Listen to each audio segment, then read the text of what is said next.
বগুড়ায় বৈষম্য বিরোধী ছাত্র আন্দোলনের সমন্বয়ক আহসান হাবিব সায়েমের বাড়ির দেয়ালে মৃত্যুর জন্য প্রস্তুতি নাও লিখে হুমকি দিয়েছে দুর্বৃত্তরা। মঙ্গলবার সকালে ঘুম থেকে উঠেই বাড়ির দেয়ালে এমন লেখা দেখতে পেয়ে আতঙ্কিত হয়ে পড়েছেন সায়েম ও তার পরিবারের সদস্যরা। সমন্বয়ক আহসান হাবিবের বাড়ি বগুড়ার সদর উপজেলার নওদাপাড়া এলাকায়। হাবিব ওই এলাকার আব্দুল গফুরের ছেলে। তিনি বৈষম্য বিরোধী ছাত্র আন্দোলনের বগুড়া জেলা কমিটির সহ সমন্বয়ক হিসেবে দায়িত্ব পালন করেন। তিনি বলেন, সোমবার রাতে কোনো এক সময় আমার ঘরের দেয়ালে মৃত্যুর জন্য প্রস্তুতি নাও এমন লেখাটি দেখতে পেয়ে আমার ভাবি আমাকে জানায়। আমি আমার শোয়ার ঘরের দেয়ালে লেখাটি দেখতে পাই। বিষয়টি নিয়ে আমিও আমার পরিবারের লোকজন আতঙ্কে দিন কাটাচ্ছি। পরিবারের সাথে পরামর্শ করে জিডি করার প্রস্তুতি নিচ্ছি। তিনি বলেন, বর্তমান ছাত্র সমাজকে ধ্বংস করার জন্য বিগত ফ্যাসিস্ট সরকারের দোসররা পায়তারা চালাচ্ছে। আমি নিজেও একজন ছাত্র।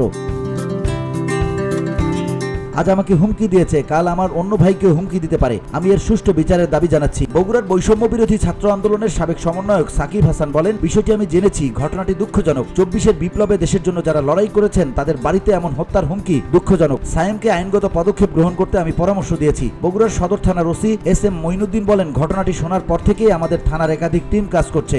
রহস্য উদ্ঘাটনে তদন্ত চলছে। যারা জড়িত তাদের খুঁজে বের করে আইনগত ব্যবস্থা গ্রহণ করা হবে বলে জানান থানার ভারপ্রাপ্ত কর্মকর্তা। VOD Bangla news desk.